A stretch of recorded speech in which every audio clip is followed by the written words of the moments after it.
باندې په جسم سره په دغه صورت باندې راځي الله برګاجي په پیش کړي او د قرباني کولو وار خپل مالک شفاعت وکړي.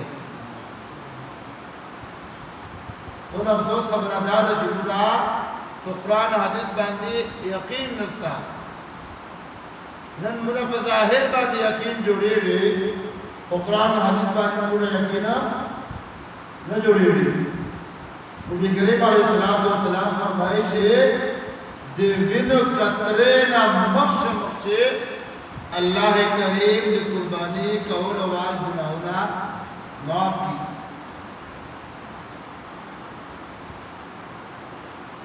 دا صحابي رسول صلی الله علیه وسلم دا شک نه خبره بس دا خبره خو نبی کریم علیه السلام حضرت فاطمة الزهراء رضی اللہ تعالی عنہ تا کہی شاید ما بشی تخبل قربانی خواتا ہوسا علتا اور خواتا موجودہ ہوسا جگہ جو نبی کریم علیہ السلام دا فضلت بیان کرائے کہ قربانی وین قطرون مخش اللہ کریم قربانی قولو والگنہون معاف کہی.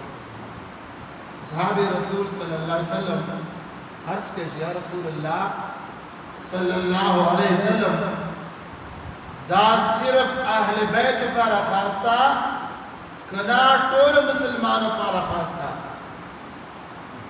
تاز خدا حدیث مبارک فرمائلہ خپل بچی تا آیا دا اہل بیت پر خاصتا کہ اہل بیت دور شان دا چې قربانی باندې الله کریم د وینو قطرې اشدرنا مخکې ټول ګناهونه معاف کړي.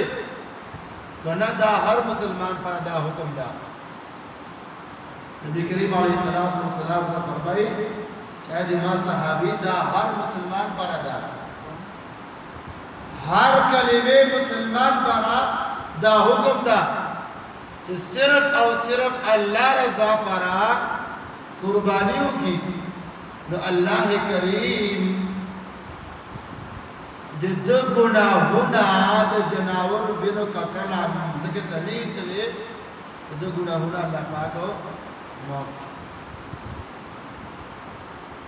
یہ بند مسلمانوں قربانی او دا سے محبوب عمل دا چې په دغه محبوب عمل باندې الله کریم خپل بندگانو ته ډېر څه ورکوي.